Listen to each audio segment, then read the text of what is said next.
ரெய்டே சட்டவிரோதம், எங்களை கேட்காம ரெய்டு இனிமேல் வரக்கூடாது, 60 மணி நேரம் ஊழியர்களை அடைத்து வைத்து சித்திரவதை செய்தனர், சட்டவிரோதமாக எல்லாத்தையும் கைப்பற்றிருக்காங்க, அப்படி இப்படின்லாம் சொன்னாங்க. அதுக்கு இடி வந்து ஒத்துழைக்குமா சார்? அப்படி பண்ண முடியுமா? அந்த மாதிரி பண்ண முடியாது அப்படின்றது தான் உண்மை.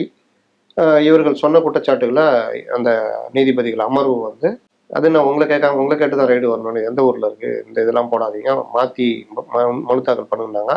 அதற்கு பிறகு மனு தாக்கல் பண்ணதில் இடி பதில் சொல்லிச்சு, 60 மணி நேரம் நாங்கள் பண்ணாலும் யாரையும் துன்புறுத்தவில்லை, பிஎம்எல் ஆக்ட் 17 பிரகாரம் நாங்கள் வந்து இந்த ரைடு மற்ற விஷயம் பண்ண எங்களுக்கு உரிமை இருக்குது, அதில் ஆவணங்களில் கைப்பற்றுகிற உரிமையே எங்களுக்கு இருக்கிறது, வாக்குமூலங்கள் பெறுகிற உரிமையே எங்களுக்கு இருக்கிறது, யாரையும் மிரட்டிலாம் வாக்குமூலம் வாங்கலை அப்படின்லாம் சொல்லிட்டு, நாங்கள் அப்படி மிரட்டி வாங்கியிருந்தால் அவர்கள் எங்களுக்கு பதில் கொடுக்கும் பொழுது, சில ஆவணங்களை கேட்டு பதில் கொடுக்கும்போது மிரட்டப்பட்டதெல்லாம் சொல்லியிருப்பாங்க, எதுவுமே சொல்லலை.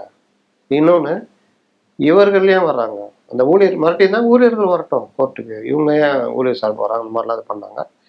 இது கோர்ட்டில் வந்து முதல் பெஞ்சு இது பண்ணி, ரெண்டாவது பெஞ்சு, முதல் பெஞ்சு விசாரிக்க மாட்டேன்னு சொல்லிட்டு ரெண்டாவது பெஞ்சு வரும் பொழுது, ரெண்டாவது பெஞ்சு 60 மணி நேரம் விசாரணை, அதெல்லாம் ரெய்டுலாம் அப்படி தான் போகும், நீங்களாம் பண்ணலையா, லஞ்ச ஒழிப்புலாம் பண்ண மாட்டீங்களா அப்படின்னு தட்டி விட்டார். அது ஒன்றும் இல்லைன்னு.